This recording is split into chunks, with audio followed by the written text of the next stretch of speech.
সাইয়েদনা জাকারিয়া আলাইহিসসালাম তিনি ছিলেন বনি ইসরায়েলের একজন নবী, যিনি ফিলিস্তিনের বাইতুল মাকদাসে বসবাস করতেন। তিনি ইয়াহইয়া আলাইহিসসালামের পিতা ছিলেন এবং মারিয়াম আলাইহিসসালামের খালু ছিলেন, এবং পেশাগত দিক থেকে তিনি ছিলেন কাঠমিস্ত্রি। আল্লাহ রাসূল সাল্লাল্লাহু আলাইহি ওয়াসাল্লাম সুনানে ইবনু মাজার একটা বর্ণনায় তিনি বলেন যে কানা জাকারিয়া নাজ্জারান, অর্থাৎ আল্লাহর নবী সাইয়েদনা জাকারিয়া আলাইহিসসালাম তিনি ছিলেন পেশায় নাজ্জার, অর্থাৎ দাওয়াতি কাজের পাশাপাশি নবুয়তের পাশাপাশি তিনি কাঠের কাজ করতেন বা কাঠ মিস্ত্রির কাজ করতেন। সাইয়েদনা জাকারিয়া আলাইহিসসালাম তিনি সাইয়্যিদাতুনা মারিয়াম আলাইহাসসালামের তত্ত্বাবধায়ক ছিলেন, অর্থাৎ তাকে তিনি লালন পালন করতেন। এই ঘটনাটা ঘটেছিল এভাবে, মারিয়াম আলাইহিসসালামের পিতার নাম ছিল ইমরান, যিনি বনি ইসরায়েলের অনেক বড় একজন ইমাম ছিলেন বা পাদ্রী ছিলেন, আর তার স্ত্রী এর নাম ছিল হান্না, হান্না বিনতে ফাখুজ। আর তাদের পরিবারেই এসেছে মহিয়সী নারী মারিয়াম আলাইহিসসালাম। হান্না বিনতে ফাখুজ যখন গর্ভবতী তখন তিনি মানত করেছিলেন যে হে আল্লাহ, আমার গর্ভে যে সন্তান জন্মাবে আমি তাকে বাইতুল মাকদাসের জন্য ডেডিকেট করব।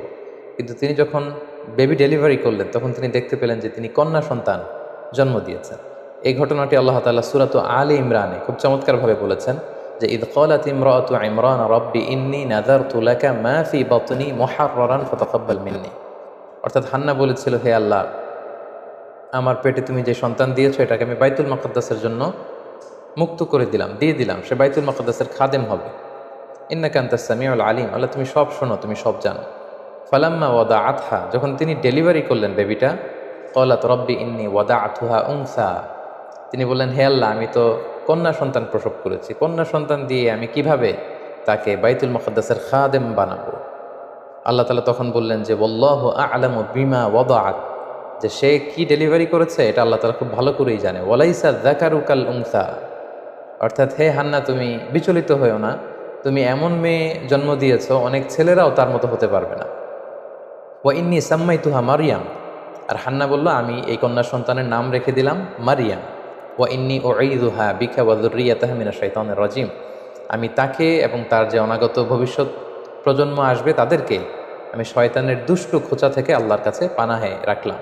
ফাতাকাব্বালাহা রব্বুহা বিকবুলিন হাসান, আল্লাহ তাআলা মারিয়ামকে কবুল করে নিলেন। ও আম্বাতাহা নাবাতান হাসানা, আর মারিয়ামের মা মারিয়ামকে লালন পালন করতে লাগলো। ওয়া কাফফালাহা জাকারিয়া, আর মারিয়ামকে দেখভালের দায়িত্ব নিল জাকারিয়া।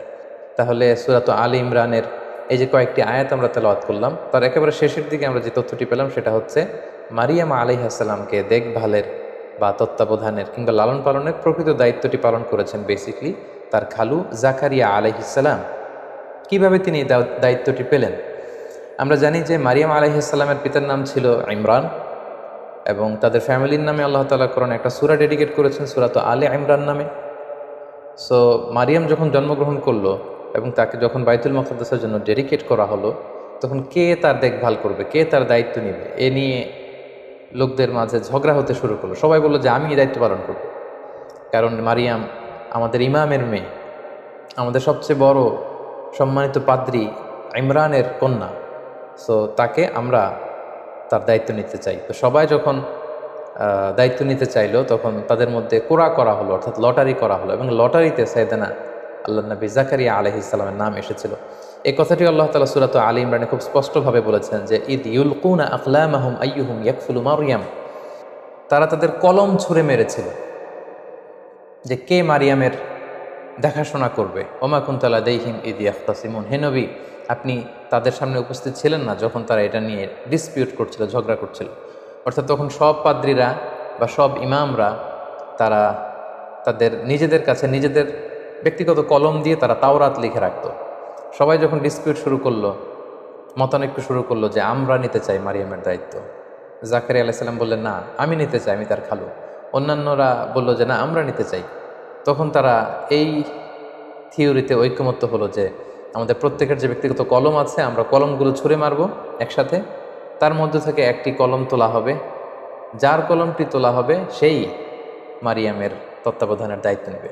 এবং দেখা গেল যে আল্লাহ নবী সাইয়েদনা জাকারিয়া আলাইহিসসালামের কলমটি সেখানে লটারিতে উঠে আসলো, ফলে তিনি দায়িত্ব পেলেন। কোনো মুফাসসিরিন ইকরাম এটা বলেছেন। আবার তাফসিরে ইবনে কাসিরে এসেছে যে তারা মনস্থির করলো যে প্রত্যেকের কলম, যে কলম দিয়ে তারা তাওরাত লিখে রাখে, প্রত্যেকের কলমকে জর্ডান নদীতে নিক্ষেপ করা হবে। যে কলমগুলো জর্ডান নদীর স্রোতে ভেসে যাবে তারা এই মহান দায়িত্ব পাবে না, বরং যার কলমটি স্রোতের বিপরীতে জর্ডান রিভারের মধ্যে ভেসে থাকবে তাকেই মারিয়াম আলাইহিসসালামের দায়িত্ব দেওয়া হবে। এবং সেক্ষেত্রেও কিন্তু দেখা গেল যে সৈয়দনা জাকারিয়া আলাইহিসসালামের কলমটি স্রোতের বিপরীতে জর্ডান নদীর উপর ঠায় দাঁড়িয়েছিল এবং বাকি কলমগুলো কিন্তু স্রোতের পানিতে বা স্রোতের বানে এগুলো ভেসে গিয়েছিল, এবং এর মাধ্যমেও সৈয়দনা জাকারিয়া আলাইহিসসালামের নামটি উঠে এসেছিল। ফলে আল্লাহ নবী জাকারিয়া আলাইহিসসালাম তিনি সাইয়্যিদাতুনা মারিয়াম আলাইহিসসালামের তত্ত্বাবধান বা তাকে রেয়ার আপ করা, তাকে লালন পালন করার দায়িত্বটি তিনি পেয়েছিলেন। সাইয়্যিদাতুনা মারিয়াম আলাইহিসসালাম তিনি বাইতুল মুকাদ্দাস ঝাড়ু দিতেন, পরিষ্কার পরিচ্ছন্ন করতেন, দেখভাল করতেন এবং সবসময় আল্লাহর এবাদতে তিনি মশগুল থাকতেন। এবং তাকে দেখাশোনা করার জন্য জাকারিয়া আলাইহিসসালাম প্রায় বাইতুল মাকদাসে আসতেন, মারিয়াম আলাইহিসসালামের খোঁজ খবর নিতেন, দেখভাল করতেন। একদিন তিনি মারিয়ামের কাছে এসে দেখলেন যে অমৌসুমী কিছু ফল, অর্থাৎ শীতকালে এসে দেখলেন যে গ্রীষ্মকালীন ফল, প্রচণ্ড শীত তখন বাইতুল মাকদাসে। তিনি এসে দেখলেন যে গ্রীষ্মকালে যে ফলগুলো প্যালেস্টাইনে পাওয়া যায় এই ফলগুলো মারিয়ামের কাছে। তিনি দেখে তো অবাক হলেন, এবং এই কথাটি আল্লাহ তাআলা খুব চমৎকারভাবে সূরা আলে ইমরানে উল্লেখ করেছেন। আল্লাহ তাআলা বলছেন, কুল্লামা দাখালা আলাইহা জাকারিয়াল মিহরাবা ওয়াজাদা ইনদাহা রিজকা। যতবারই জাকারিয়া আলাইহিসসালাম মেহরাবে ওখানে যেতেন মারিয়ামকে দেখার জন্য, তিনি যেয়ে দেখতেন যে মারিয়ামের কাছে এক ডালি ফল। ক্বালা ইয়া মারইয়ামু আন্না লাকি হাযা। তিনি প্রশ্ন করলেন যে মারিয়াম, এই ফল তুমি কোত্থেকে পেলে? এটা তো সামারের ফল, সামার সিজনের ফল, এই প্রচণ্ড উইন্টার সিজনে এই ফল তোমার এখানে কে দিয়ে গেল, তুমি কোত্থেকে জোগাড় করলে? ক্বালাত হুয়া মিন ইনদিল্লাহ। মারিয়াম আলাইহিসসালাম বললেন যে খালু, এটা আল্লাহর পক্ষ থেকে এসেছে। সুবহানাল্লাহি বিহামদি। ইন্নাল্লাহা ইয়ারযুকু মান ইয়াশাউ বিগাইরি হিসাব। আর আল্লাহ তাআলা যাকে চান তাকে বিগাইরি হিসাব, কোনো হিসাব ছাড়া তাকে রিজিক দিয়ে থাকেন। তো জাকারিয়া আলাইহিসসালাম এই দৃশ্যটি দেখে তিনি খুব অবাক হয়েছেন। এবং ইন্টারেস্টিংলি জাকারিয়া আলাইহিসসালাম কিন্তু নিঃসন্তান ছিলেন, তিনি বয়োবৃদ্ধ ছিলেন, ওনার ঔরসে কোনো সন্তান আসেনি।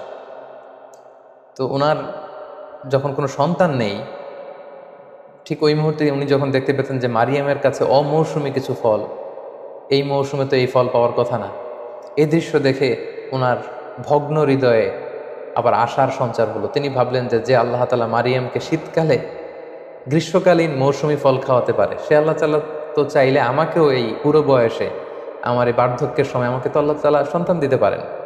বেসিকলি মারিয়াম আলাইহিস সালামের সেই ফলের ডালি দেখে তিনি তার মনের কোনায় আশার সঞ্চার হলো, তিনি ইন্সপায়ার্ড হলেন, মোটিভেটেড হলেন।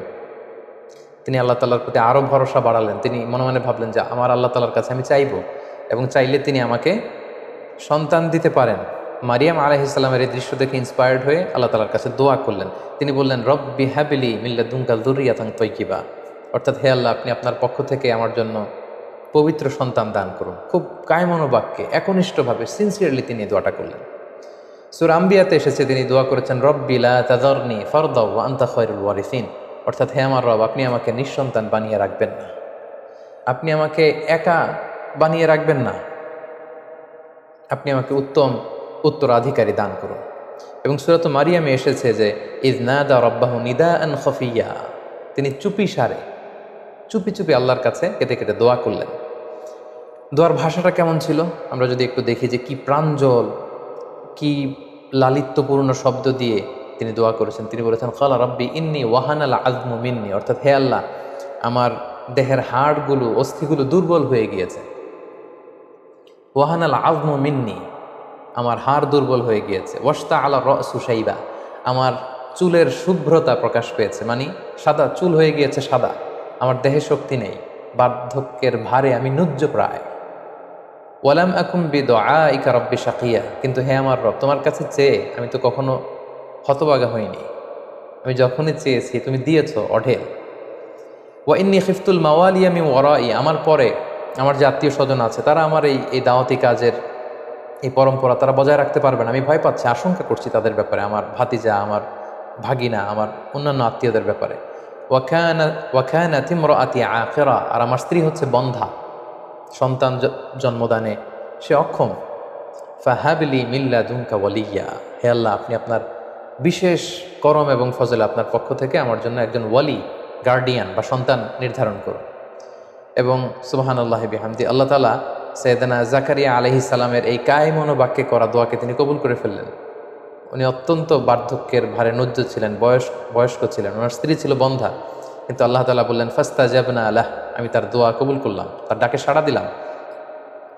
ওয়া ওয়াহাবনা লাহু ইয়াহইয়া, আর তাকে আমি একটা সন্তান দিলাম যার নাম হচ্ছে ইয়াহইয়া।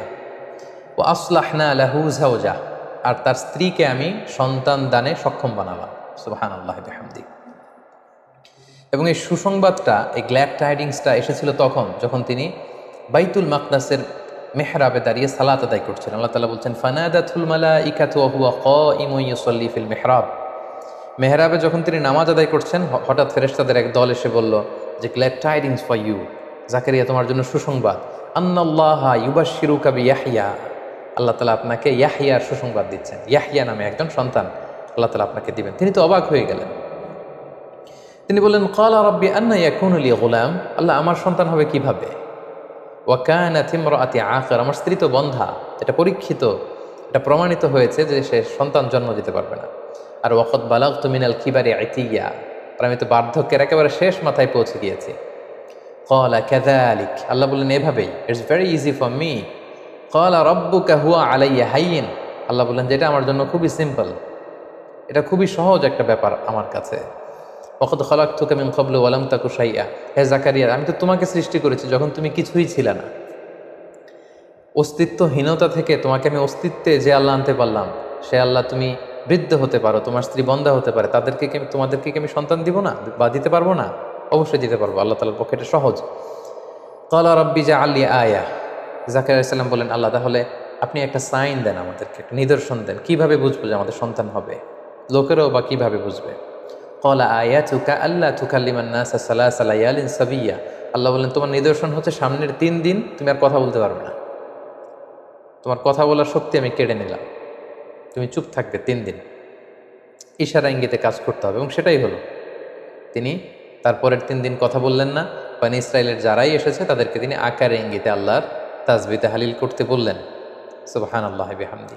ঠিক এভাবেই আল্লাহ তাআলা সাইয়েদনা জাকারিয়া আলাইহিস সালামের মনোবাঞ্ছনা তিনি পূরণ করেছেন, তার হৃদয়টাকে আল্লাহ তাআলা সিক্ত করেছেন, তার দোয়াকে আল্লাহ তাআলা কবুল করেছেন। এবং সেটা ঘটেছে কিভাবে? ওই যে মারিয়াম আলাইহিস সালামকে তিনি ফল খেতে দেখেছেন, যেই ফল ওই টাইমে পাওয়া যায় না, তিনি মোটিভেটেড হলেন যে মারিয়ামকে আল্লাহ যদি এটা করতে পারে, আমি আল্লাহর কাছে চাইলে আল্লাহ আমাকে কেন দিবে না? সুবহানাল্লাহি ওয়া বিহামদিহি। আল্লাহ তাআলা তাকে সন্তান দান করলেন, তার নাম হচ্ছে ইয়াহইয়া। এবং ইয়াহইয়া আলাইহিস সালামের ব্যাপারে আমরা পরবর্তী এপিসোডে শুনবো ইনশাআল্লাহ। সাইয়েদনা জাকারিয়া আলাইহিস সালামের দাওয়াতের ব্যাপারে যদি আমাদের কথা বলতে হয়, তাহলে কোরআনের দিকে তাকালে আমরা দেখি যে ওনার দাওয়াতের ব্যাপারে স্পেসিফিকলি আল্লাহ তাআলা কোনো কথা কোরআনে তিনি বলেননি। তবে আমরা জানি যে পৃথিবীর সব নবীরা তাওহীদের দাওয়াত দিয়েছেন, একত্ববাদের দাওয়াত, ওয়াননেস অফ গড, পৃথিবীতে স্রষ্টা যে একজন, এটার দাওয়াত দিয়েছেন। সব নবীরা রিসালাতের দাওয়াত দিয়েছেন, যারা বাণীবাহক বা বার্তাবাহক হয়ে পৃথিবীতে এসেছেন তারা নিজেদেরকে রাসূল বলে প্রমাণ দিয়েছেন। এবং সবশেষে পৃথিবীর প্রত্যেক নবীরা দ্য লাইফ আফটার ডেথ, মৃত্যুর পরে যে আমাদের হেয়ার আফটার, আমাদের আখিরাত, the day of judgement, the day of accountability, এই আখিরাতের কনসেপ্ট কিন্তু পৃথিবীর প্রত্যেক নবীরা তার বা তাদের উম্মতদের সাথে শেয়ার করেছেন। সো এ থেকে আমরা এটা বলতেই পারি যে সাইয়েদনা জাকারিয়া আলাইহিস সালামও এর ব্যত্যয় করেননি, বিপরীত করেননি। তিনিও তার উম্মতদেরকে তাওহীদের দাওয়াত দিয়েছেন, রিসালাতের দাওয়াত দিয়েছেন এবং আখিরাতের দাওয়াত দিয়েছেন। এবং আমরা জানি যে বনী ইসরায়েলের লোকদের যে স্বভাব ছিল, তারা নবীদের বিরোধিতা করত এবং তাদের অনেকে তাদের নবীদেরকে হত্যা করেছিল।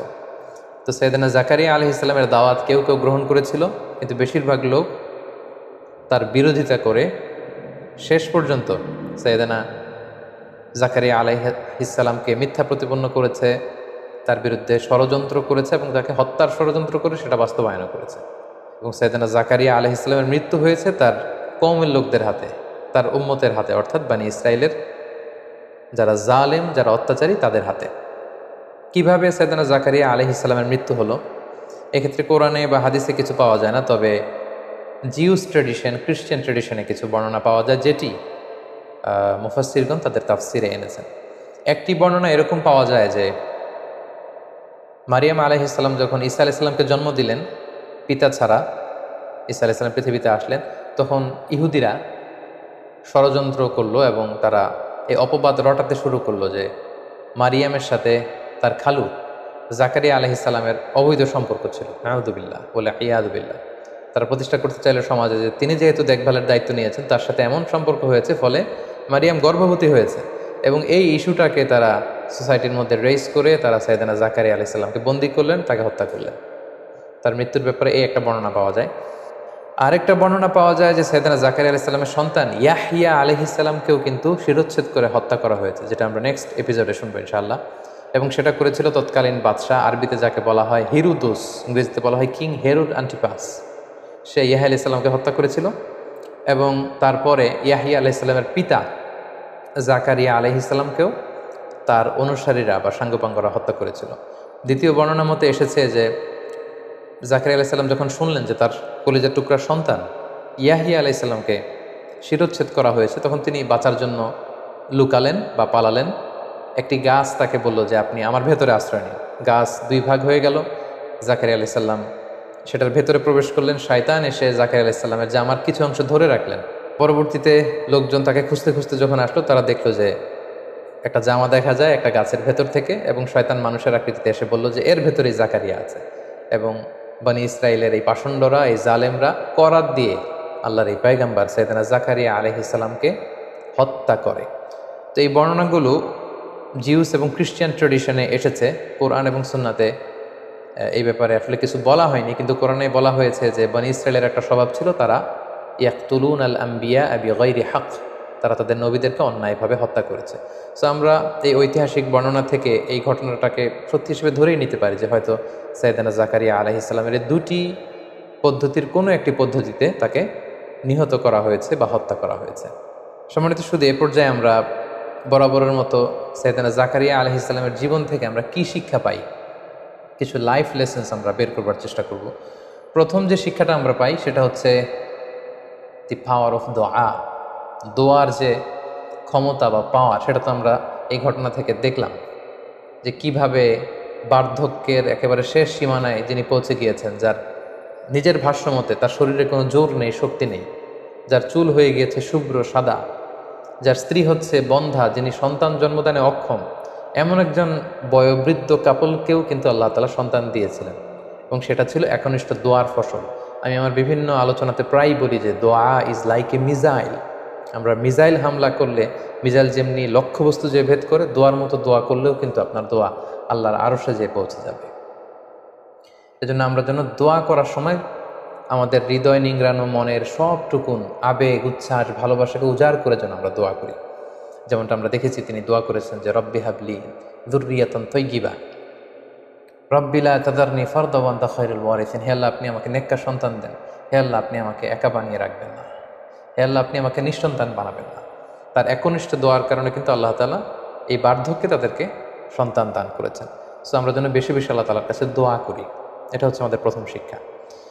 2 নম্বর যে শিক্ষাটা আমরা পেলাম সেটা হচ্ছে আল্লাহ তাআলার কাছে যখন আমরা দোয়া করব, তখন আমরা আমাদের নিজেদেরকে যত ছোট করে, যত খাটো করে, যত তুচ্ছ করে আল্লাহ তাআলার কাছে পেশ করতে পারি, তত ভালো। ঠিক ততই দোয়া কবুল হওয়ার পসিবিলিটি আরও হাই হবে, আরও বেশি হবে। নিজের সকল দুর্বলতাকে আল্লাহর সামনে প্রকাশ করা, নিজেকে ছোট করা। আমরা যদি দেখি যে সাইয়েদনা জাকারিয়া আলাইহিস সালাম এটাই বলেছেন যে আল্লাহ, আমার হাড়ের ভেতরে অস্থি নেই, মজ্জা নেই, আমার চুল হয়ে গিয়েছে সাদা, আমার স্ত্রী হয়েছে বন্ধা। আল্লাহ, আমাদের তো কোনো ক্ষমতা নেই, আমাদের সন্তান হওয়ার কোনো পসিবিলিটিই নেই স্বাভাবিক পদ্ধতিতে। কেবলমাত্র তুমি যদি বিশেষ রহমতে, বিশেষ কর্ম এবং ফজলে আমাদেরকে সন্তান দাও, তবেই আমরা সন্তান পেতে পারি। তার মানে নিজেকে দোয়াতে ছোট করতে হয়। এবং হাদিসে এসেছে যে দোয়াতে কাঁদতে হয়, নিজেকে ছোট করতে হয়। এবং অনুতপ্ত বান্দার চোখের পানির ফোঁটা আল্লাহর কাছে খুব প্রিয়। আমরা যদি রাসূলুল্লাহ সাল্লাল্লাহু আলাইহি সাল্লামের জীবনের দিকে তাকাই, সেক্ষেত্রেও দেখব তিনি দোয়াতে নিজেকে ছোট করতেন। তিনি বলতেন, আল্লাহুম্মা ইন্নী আবদুক, হে আল্লাহ, আমি আপনার গোলাম। ওয়াবনু আবদিক, গোলামের ঘরের গোলাম, মানে আমার পিতা আব্দুল্লাহ তিনিও আপনার গোলাম, আমিও গোলাম, আমার বাবাও গোলাম। ওয়াবনু আমাতিক, আমার মা আমিনা তিনিও আপনার গোলাম, মানে আমরা সবাই আপনার দাস, সবাই আপনার গোলাম। নাসিয়াতি বিয়াদিক, হে আল্লাহ, আমার মাথার চুলের ঝুঁটি আপনার হাতের মুঠোয়, আপনি যেদিকে টানবেন সেদিকে যেতে আমি বাধ্য। আদলুন ফিয়া খাদাউ, আপনি যে ফায়সালাই করবেন, যে ডিসিশনে আমার ব্যাপারে নেবেন, আমার টু শব্দটুকু করার কোনো সুযোগ নেই, কিছু বলার নেই। আপনি যেই ফায়সালাই করবেন সেটাই আমার জন্য ইনসাফ। তো এভাবে নবীরা দোয়াতে নিজেদেরকে বিলিয়ে দিতেন, নিজেদেরকে ছোট করে, তুচ্ছ করে, নিজেদের দুর্বলতাকে রবের সামনে প্রকাশ করে তারা দোয়া করতেন, আর সে দোয়া আল্লাহ তাআলা কবুল করে নিতেন। তো আমরা যেন দোয়ার ক্ষেত্রে নিজেদেরকে ছোট করে আল্লাহ তাআলার কাছে কায়মনোবাক্যে পেশ করি, এই শিক্ষাটা আমরা পেলাম। 3 নম্বরে আমরা যেটা শিক্ষা পেলাম যে নাথিং ইজ ইম্পসিবল টু আল্লাহ। আল্লাহর কাছে অসম্ভব বলতে কিছু নেই। তিনি সব করতে পারেন, তিনি সব করতে পারেন। তিনি পাহাড়কে দরিয়া করতে পারেন, তিনি দরিয়াকে পাহাড় করতে পারেন, তিনি শুকনো মরুভূমিতে তিনি ঝর্ণা বহাতে পারেন, তিনি তরঙ্গ বিক্ষুব্ধ সাগরকে ধুধু মরু প্রান্তর বানাতে পারেন। কুন ফাইয়া কুন, তিনি শুধু বলেন বি, ইট ওয়াজ, এটা হয়ে যায়। তিনি কুন বললে সেটা হয়ে যায়। সো আল্লাহ তাআলার কাছে অসম্ভব বলতে কিছু নেই, এটা আমরা জানলাম সাইয়েদনা জাকারিয়া আলাইহিস সালামের জীবনী থেকে। 4 নম্বরে আমরা যেটা শিখলাম বা জানলাম সেটা হচ্ছে আশা হারানো যাবে না, নেভার লুজ হোপ, আশাহত হবেন না। আমরা প্রায় দেখি যে অনেক নবদম্পতি বা দম্পতি, তাদের অনেক বছর বিয়ে হয়েছে, 5 বছর, 10 বছর, 15 বছর, এদের সন্তান হয় না। তারা অনেকে আমাদের কাছে এসে তাদের মনের দুঃখ কষ্টের কথা শেয়ার করে এবং তারা হতাশ। আমরা সে সমস্ত দম্পতি ভাই বোনদেরকে বলবো যে আপনারা হতাশ হবেন না। আপনারা যদি জাকারিয়া আলাইহিস সালামের জীবনের দিকে খেয়াল করেন, যে দেখবেন যে তাদের এই বার্ধক্যের সময় যে আল্লাহ তাআলা সন্তান দিয়েছেন, আপনাকেও আল্লাহ দিতে পারেন। আপনাকে চাইতে হবে, আপনি চান আল্লাহর কাছে, চাওয়ার মতো চাইলে আল্লাহ তাআলা শুনবেন। সো যে সমস্ত দম্পতির সন্তান হয় না তাদের জন্য আমাদের পরামর্শ হচ্ছে যে আপনারা চেষ্টা করুন, আপনারা দোয়া অব্যাহত রাখুন, আপনারা প্রপার ট্রিটমেন্ট নিন। আল্লাহ তাআলা চাইলে আপনাদের মনের আশা পূরণ করতে পারেন। সর্বশেষ যে শিক্ষাটি আমরা সাইয়েদনা জাকারিয়া আলাইহিস সালামের জীবনী থেকে পাই সেটা হচ্ছে যে আল্লাহ তাআলার কাছে যে আমরা সন্তান চাই, আমরা দম্পতিরা যে সন্তান চাই, মা বাবারা সন্তান চাওয়া, বেবি নেওয়া, এটার উদ্দেশ্য কি হবে, এটাও কিন্তু আমরা সাইয়েদনা জাকারিয়া আলাইহিস সালামের জীবনী থেকে পেয়েছি। কারণ উনি আল্লাহকে বলেছেন যে আল্লাহ ইন্নী খিফতুল মাওয়ালিয়া মিন ওয়ারাই,